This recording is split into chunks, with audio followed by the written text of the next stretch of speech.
धनतेरस की कहानी। एक बार भगवान विष्णु मृत्युलोक के भ्रमण हेतु जाने लगे। लक्ष्मी जी भी साथ जाने की जिद करने लगी।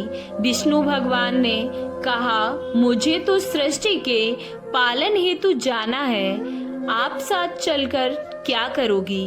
मगर लक्ष्मी जी नहीं मानी और साथ जाने की जिद पर अड़ गईं और साथ ही पृथ्वी लोक पर चली आई।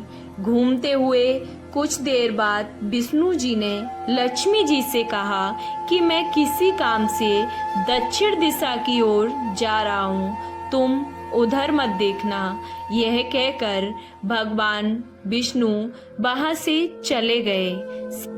अब समय बिताने के लिए लक्ष्मी जी पास के ही सरसों के खेत से फूल तोड़कर अपना श्रृंगार करने लगी और गन्ना तोड़कर खाने लगी। विष्णु जी वापस आए तो लक्ष्मी जी को गन्ना खाता देख क्रोधित होकर बोले, बिना पूछे गन्ना तोड़कर खाने के कारण तुम खेत के किसान के घर 12 वर्षों तक उसकी सेवा करोगी। ऐसा कहकर भगवान श्री हरि विष्णु क्षीर सागर में विश्राम करने चले गए। इधर लक्ष्मी जी अब किसान के घर चली गईं और उसका घर धन धान्य और संपदा से संपन्न कर दिया।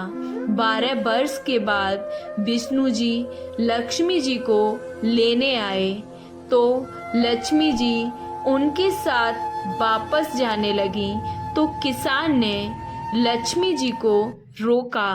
तब भगवान विष्णु ने कहा, किसान को कुछ कौड़ियां देकर कहो, तुम परिवार सहित गंगा में जाकर स्नान करो और इन कौड़ियों को उस गंगा के जल में छोड़ देना।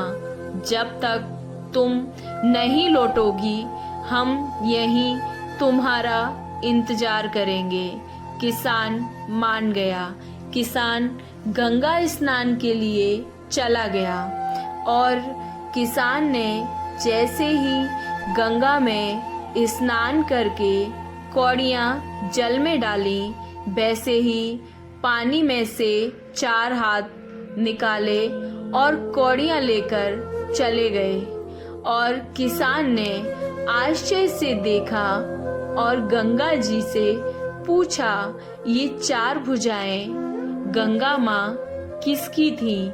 इस पर गंगा जी ने बोली, हे किसान, वे 4 हाथ मेरे ही थे। तूने जो कौड़ियां गंगा में भेंट की वह कौड़ियां तुझे किसने दी? इस पर किसान बोला, मेरे घर एक महापुरुष आए हुए हैं और उन्होंने ही मुझे ये कौड़ियां दी हैं। गंगा जी बोली, तुम्हारे घर महापुरुष आए हैं और वो विष्णु भगवान हैं और कोई नहीं है, और तुम्हारे घर जो स्त्री आई है वह लक्ष्मी जी हैं। तुम लक्ष्मी जी को मत जाने देना, अन्यथा तुम पहले की भांति निर्धन हो जाओगे। किसान वापस आया और लौट कर आया तो भगवान से कहने लगा, मैं लक्ष्मी जी को अब कभी भी वापस नहीं जाने दूंगा। इस पर तब भगवान ने किसान को समझाया कि बिना पूछे गन्ना खाने के कारण मैंने इन्हें श्राप दिया था, इस वजह से ये तुम्हारे साथ 12 वर्षों तक रही। लक्ष्मी जी वैसे ही चंचला हैं, ये एक जगह कहीं नहीं टिकती हैं। बड़े बड़े राजा महाराजा भी इनको नहीं रोक सकते। लेकिन किसान अंत में हट करने लगा तो माँ लक्ष्मी ने कहा कि हे किसान, यदि तुम मुझे रोकना चाहते हो तो सुनो, कल धनतेरस है। तुम अपना घर स्वच्छ रखना। रात्रि में घी का दीपक जलाकर अवश्य रखना। तब मैं तुम्हारे घर जरूर आऊंगी। उस समय तुम मेरी पूजा करना। मैं तुम्हें दिखाई नहीं दूंगी।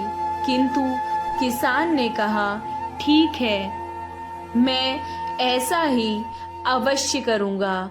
यह सुनते ही लक्ष्मी जी 10 दिशाओं में फैल गईं। भगवान देखते ही रह गए और दूसरे दिन किसान ने लक्ष्मी जी के कहे अनुसार पूजन किया, उनकी भक्ति की। उसका घर धन धान्य से पूर्ण हो गया। उस एक दिन से वह हर वर्ष धनतेरस के दिन माँ लक्ष्मी का पूजन करने लगा। उस किसान की तरह सभी लोग धनतेरस के दिन पूजा करने लगे और सभी माँ लक्ष्मी का ध्यान करने लगे। हे माँ लक्ष्मी, जैसे किसान पर कृपा बरसाई, वैसे ही सब पर अपनी कृपा ऐसे ही बरसाती रहना। हे माँ लक्ष्मी, हम सब पे अपनी कृपा बनाए रखना।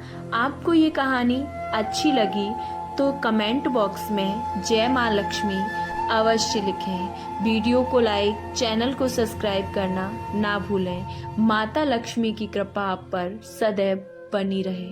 जय माँ लक्ष्मी।